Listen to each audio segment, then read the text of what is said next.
আবিৰৰ ৰঙেৰে ৰঙীন লাহেং চাহ বাগিচাৰ ৰাইজ। প্ৰতি বছৰৰ দৰে এইবাৰো অতি উলহ মালহেৰে লাহেং চাহ বাগিচাৰ ৰাইজে পবিত্ৰ ফাকুৱা উৎসৱ পালন কৰে। সকলো আনন্দত মতলীয়া হৈ পৰে এই ফাকুৱা উৎসৱত।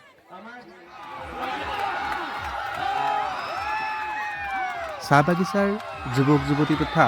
শিশু আৰু মহিলাসকলৰ মাজত অনুষ্ঠিত কৰা হয় বিভিন্ন খেল ধেমালি আৰু প্ৰতিযোগিতাসমূহ।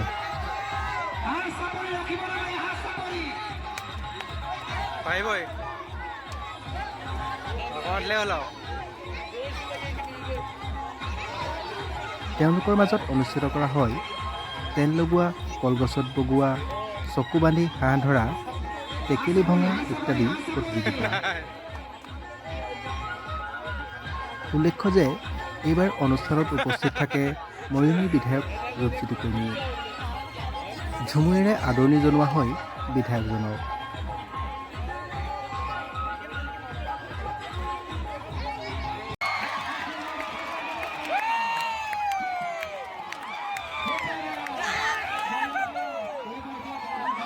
ঝুমুৰেৰে আদৰণি জনোৱা বিধায়কজনে সকলোৰে সৈতে আনন্দত এপাক নিজেও ঝুমুৰ নাচে।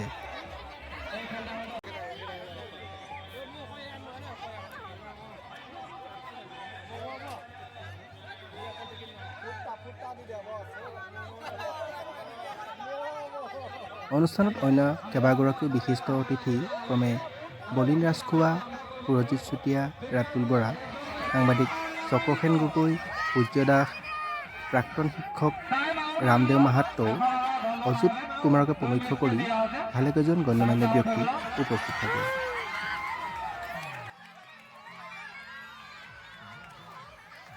এই ফাকুৱা মহোৎসৱ উদযাপনৰ বাবে সহায় সহযোগিতা আগবঢ়োৱা সকলো ৰাইজকে ধন্যবাদ তথা কৃতজ্ঞতা জনাই উদযাপন সমিতিৰ প্ৰবীণ মৃদ্ধা নৰেন নায়ককে প্ৰমুখ্য কৰি সকলো বিষয়ববীয়াই তথা অনাগত সময়তো সকলোৰে সহায় সহযোগিতা দুয়োৱে একান্তই কামনা কৰে।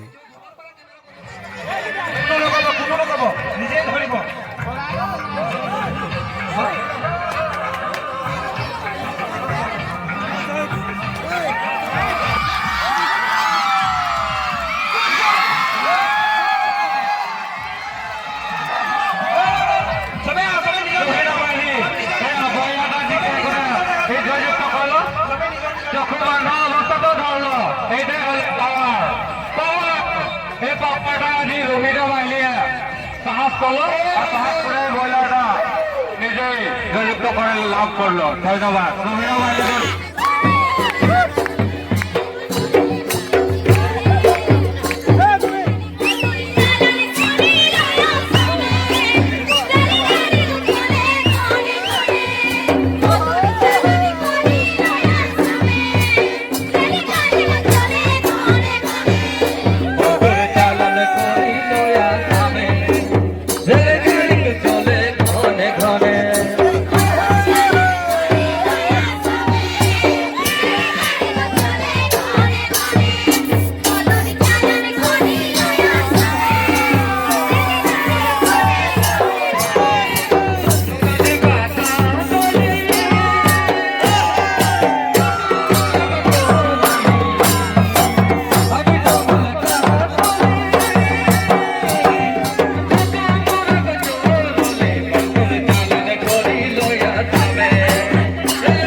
এই ফাকুৱা উৎসবের উদযাপন সমিতির সভাপতি সম্পাদক বিষয়বেরা, প্রেস ক্লাবের সাংবাদিক বন্ধুরা, সম্মানীয় রাইজ, পয়লা তাদেরকে সবাইকে বা আর মা সমান ব্যক্তিরাকে প্রণাম করছি হিয়ালে আর সবাইকে ফাকুৱা উৎসবের শুভকামনা জ্ঞাপন করে লাহিং বাগানে আমি আছে রহি দুর্গা পূজার সময় 5 মহিনামান আগে তখন জবান দিয়ে রহি লাহিং বাগানে তোদের রাস্তা পাকা হবে আর আধা কিলা স্থাপন হলো কালিলে রাস্তা কাম শুরু হবে কালিলে তোদের রাস্তা কাম শুরু হবে আর কমটি দিনের ভিতরে তুমি কাদা বোকা রাস্তায় আর আসা যাওয়া করতে নাই লাগবে তুমি বহুত কষ্ট পালি কাদা বোকা রাস্তা এখন তুমি পাকা রাস্তায় আসা যাওয়া করবি লাহিং বাগানে ঝুমুর দল খুব নামি ঝুমুর দল আজ আমাদেরকে আদরণী জানালো গায়ককে আমি মানছি ওকে সেলুট দিছি গায়ককে সঁচাকে সাজান নায়ক রকম মৃত্যুঞ্জয় কর্মকার রকম গায়ক ওর গলাটা ভাল থাকক ভগবানকে প্রার্থনা করছি তোরে হিয়া নাচ গান করবার কারণে যেটা স্টেজ মঞ্চ একটা প্রয়োজন আমি কালিয়ে আসে কোনে হিয়া পরশু দিন আসে কোনে জবান দিয়ে যাই যে মঞ্চটা আমি বানাবো এক বছর নাই লাগবে তোদের এই রাস্তাটা আর দুটা জবান দিব বেশি নহয় দুটা রাস্তাটা তোদের কাইলে আরম্ভ হবে 6 মহিনার ভিতরে তুমি পাকা রাস্তা আসা যাওয়া করতে পারবি 6 মহিনার ভিতরে হিয়ার একটা স্টেজ পাবি তোদের মিটিং মাতাম আর তোদের বেটা বেটিরা নাচ গান করবার সময় দুনিয়ালে মানুষ ওদেরকে স্টেজে দেখতে পাওয়া রকম একটা ধুনিয়া স্টেজ বানাই দিব দুটা জবান দিয়ে আমি আজি হলে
বুলি আমি কওঁ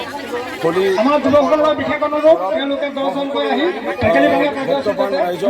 আৰু অসমৰ ৰাইজক মোৰ মৰিগাঁও সমষ্টি মৰমৰ ৰাইজক শুভকামনা জ্ঞাপন কৰিছোঁ এই ৰঙৰ উৎসৱে আনন্দ আনক সকলোৰে মাজত আমাৰ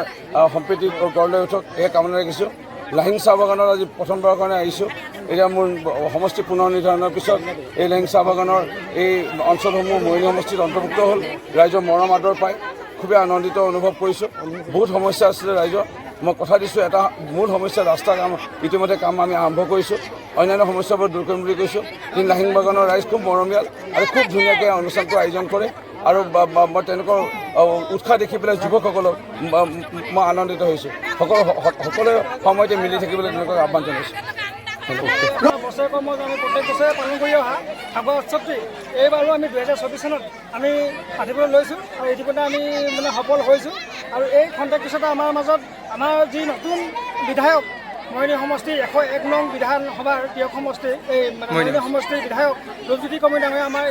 মাজত উপস্থিত হৈছে তাৰ কাৰণে আমি বহুত বহুত ধন্যবাদ দিছোঁ আৰু তেখেত আমাৰ মাজত আহি আমাৰ এই ৰাইজৰ উপস্থিতিত তেওঁলোকে লাহিং চাহ বাগিচাত যি বেয়া ৰাস্তা সেই বেয়া ৰাস্তা মানে তেওঁ আজি 2 দিনৰ আগতে আধা হিলা কৰি থৈ গৈছে তাৰ কাৰণে আমি সকলো লাহিং চাহ বাগিচাৰ ৰাইজে অতি সন্তুষ্ট আৰু আজি তেওঁ উপস্থিত আমি আজি আমি লাহিং চাহ বাগিচাৰ ৰাইজে অতি সন্তুষ্ট আমি মানে হেৰি কৰিছোঁ মানে তাৰপিছত